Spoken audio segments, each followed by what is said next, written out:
హైదరాబాద్ లోని Nizampet JNTU route లో road కుంగిపోయింది. కవిత jeweller సమీపంలో రోడ్డు కుంగడంతో వాహనదారులు ఆందోళనకు గురయ్యారు. వెంటనే స్పందించిన సైబరాబాద్ ట్రాఫిక్ పోలీసులు రోడ్డు చుట్టూ బారికేడ్లు ఏర్పాటు చేశారు. రోడ్డు కుంగడంతో వాహనదారులు తీవ్ర ఇబ్బందులు పడుతున్నారు.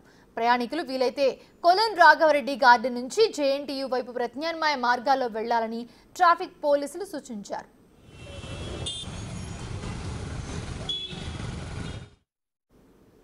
మరిన్ని వివరాలు మా ప్రతినిధి సుజాత అందిస్తారు.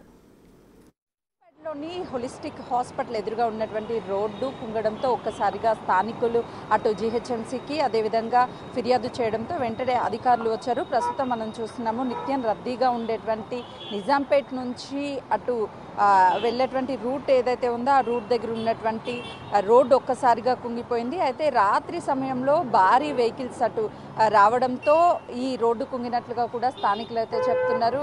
నిన్న 12 గంటల ప్రాంతంలో అటు లారీ వెళ్తున్నటువంటి సమయంలోనే లారీ ముందుగా వెళ్ళిపోగా అక్కడే ఉన్నటువంటి రోడ్డు ఒక్కసారిగా కుంగింది. ఆ తర్వాత కొంతమేరకు ఈ రోడ్డు మనం చూస్తే ప్యాచ్ వర్క్ ఏదైతే అక్కడ నుంచి ఉన్నటువంటి ఈ హోటల్స్ కావచ్చు అదేవిధంగా రెస్టారెంట్స్కి సంబంధించినటువంటి రోడ్ని అటాచ్ చేస్తూ చేసినటువంటి ఈ రోడ్డు ఈ మెయిన్ రోడ్ ఏదైతే ఉందో ఆ రోడ్ అంతా కూడా ఒక్కసారిగా కుంగిపోయినటువంటి విజువల్స్లు చూడొచ్చు. మరోవైపు అందులోపల ఉన్నటువంటి డ్రైనేజ్ పైప్ లైన్స్ కూడా బ్రేక్ అవ్వడంతో వాటర్ లీకేజ్ అవుతుంది.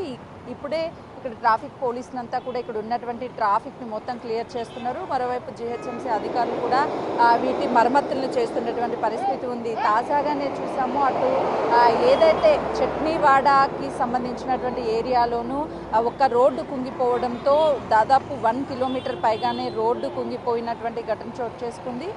మియాపూర్లో దీప్తి నగర్లో కూడా ఇదే విధంగా రోడ్డు కుంగిపోయినటువంటి ఘటనలు చూసాం. అంటే గత ప్రభుత్వ హయాంలో దాదాపు 100 కోట్లకి పైగానే రోడ్లు మరమ్మతుల కోసం వెచ్చించింది. అయినా కూడా తరచూ ఇలాంటి రోడ్లు కుంగిపోవడంతో నాణ్యత లేని రోడ్లు అదేవిధంగా టెండర్స్ని కూడా ఇవ్వడంతో వాళ్ళ ఇష్టానురాజ్యంగా ఈ రోడ్లు నిర్మించి నాణ్యత లేకపోవడంతోనే ఇలా కుంగిపోతున్నాయని చెప్పేసి స్థానికులైతే మాత్రము ఆవేదన వ్యక్తం చేస్తున్నారు. రాత్రి సమయంలో ఎవరూ లేకపోవడంతో ఎలాంటి ప్రమాదం జరగలేదు. లారీ వెళ్ళిన తర్వాత ఈ రోడ్డు ఇలా కుంగిపోయింది. అప్పటి నుంచి చుట్టూ ఈ బారికేడ్స్ని కూడా ఏర్పాటు చేశారు. ఈ రోడ్నంతా బ్లాక్ చేసినటువంటి విజువల్స్ మనకు చాలా క్లియర్గా కనిపిస్తుంది. చూస్తున్నాం కదా, ఈ బారికేడ్స్ కానీ లేకుండా ఉదయం కానీ ఘటన జరిగినట్లయితే ఖచ్చితంగా కూడా ప్రమాదం జరిగి ఉండేది అని చెప్పేసి స్థానికులు చెప్తున్నారు. నిత్యం ఎంతో రద్దీగా ఉంటుంది. ఈ నిజాంపేట నుంచి అటు జేఎన్టీయూ వెళ్ళేటువంటి ఈ రూట్ అటు వెళ్ళే వాహనాలు వచ్చే వాహనాలతో కిటకిటలాడిపోతూ ఉంటుంది.